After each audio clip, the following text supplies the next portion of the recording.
जिस समय आप अपने आलस में डूबकर सोए हुए होते हैं, उस समय कोई जगकर अपने सपनों को पूरा करने में लगा होता है। और आप में और उस व्यक्ति में कोई अंतर भी नहीं है। इंसान आप भी हैं, इंसान वो भी है। दिन में 24 घंटे उसे भी मिलते हैं और आपको भी 24 घंटे ही मिलते हैं। बस अंतर है तो इस बात का कि वो अपने समय का इस्तेमाल अपने सपनों के लिए करता है और आप अपने आलस में डूबे रहते हैं। ये कुछ लाइनें आपसे इसलिए कहीं ताकि आप समझने की कोशिश कर सकें कि आप कितनी बड़ी गलती कर रहे हैं, क्योंकि अभी आपके पास अपनी गलतियों को सुधारने का समय है। लेकिन अगर आप अपने आलस में ऐसे ही डूबे रहे तो शायद आगे जाकर आपके पास ये समय ना बचे। इसलिए अगर आप अपने आलस से पीछा छुड़ाकर उस समय का इस्तेमाल अपने सपनों के लिए करना चाहते हैं, इसलिए इस वीडियो को बिना स्किप करे पूरा एंड तक देखिएगा, क्योंकि आज इस वीडियो में हम कुछ ऐसी टिप्स जानने वाले हैं जो कि आपके आलस को दूर करने में आपकी मदद करेंगी। जैसे कि आपको पढ़ने में या पढ़ते समय आलस का सामना करना पड़ता हो या किसी जरूरी काम को करने में, ये टिप्स आपकी हर परिस्थिति में आपके काम आने वाली हैं। तो टिप नंबर 1, थिंक लेस। पता है आलस का सबसे बड़ा कारण क्या होता है? वो होती है थकान।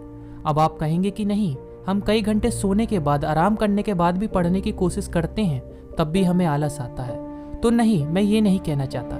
देखो, कई बार हम क्या करते हैं कि किसी काम के प्रति, किसी चीज के प्रति या अपनी पढ़ाई के प्रति कुछ ज्यादा ही सोचते हैं, मतलब ज्यादा चिंता करते हैं। एक एग्जाम्पल से समझते हैं। मानिए आपके एग्जाम्स में 15 दिन बचे हैं, तो आप क्या सोचने लगते हैं? अरे कम समय बचा है, सिलेबस इतना ज़्यादा है, कैसे होगा? अभी तो कुछ पढ़ा भी नहीं, कोई नोट्स भी नहीं बने हैं, पता नहीं क्या होगा। ये बातें आपके दिमाग में आने लगती हैं। और दूसरे शब्दों में कहूँ तो यही चिंता हमारे दिमाग को थकाती है। और इसी थकान के कारण हमें पढ़ने में आलस आता है, क्योंकि हम अपने दिमाग को पहले ही ओवरलोड कर चुके होते हैं। तो पढ़ेंगे कैसे? अब इस एग्जाम्पल का गलत मतलब मत निकालना कि आप अपने एग्जाम की चिंता ही करना छोड़ दो, अपनी पढ़ाई के प्रति लापरवाह हो जाओ।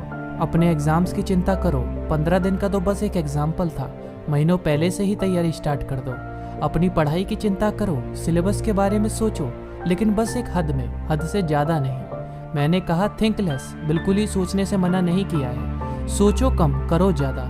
जिस दिन आपने ऐसा करना चालू कर दिया, आपका आलस से भी पीछा छूट जाएगा। Tip number 2, mix up the subjects.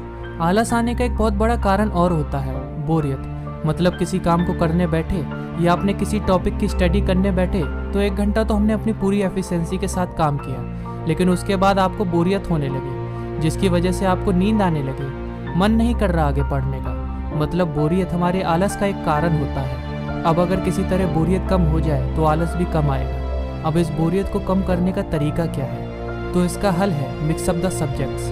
मतलब मानिए किसी टॉपिक को आप 1 घंटे से पढ़ रहे हैं। अब जैसे ही आपको थोड़ी सी भी बोरियत होने लगे, आप तुरंत वहाँ टिक करें जहाँ तक आप टॉपिक कंप्लीट कर चुके हैं, और उस सब्जेक्ट को बंद करके तुरंत ही दूसरा सब्जेक्ट उठा लें और उसे पढ़ने लग जाए। और जब इस सब्जेक्ट को पढ़ते हुए बोरियत होने लग जाए तो तीसरा सब्जेक्ट उठा लें और उसे पढ़ने लग जाए। मतलब जब भी आपको बोरियत महसूस हो तो सब्जेक्ट को बदल दें। अब इससे होगा ये, मानिए आपको केमिस्ट्री को पढ़ते पढ़ते बोरियत होने लगी, आपने तुरंत ही केमिस्ट्री की बुक को बंद किया और मैथ के सम्स को सॉल्व करने लग गए। अब आपको बोरियत केमिस्ट्री में हो रही थी, मैथ के सम्स को सॉल्व करने में थोड़ी होगी, क्योंकि केमिस्ट्री को पढ़ते समय आपकी माइंड की कंडीशन अलग थी, मैथ करते समय आपकी माइंड की कंडीशन अलग होगी।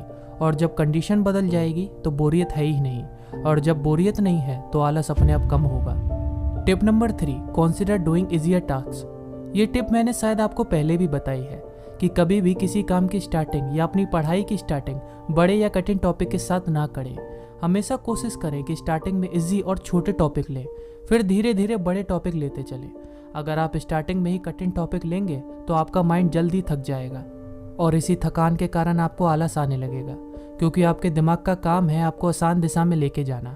लेकिन यही स्टार्टिंग आप छोटे और इजी टॉपिक के साथ करते हैं तो फोकस कर पाना आसान होगा और पढ़ते वक्त आलस का सामना भी कम करना पड़ेगा।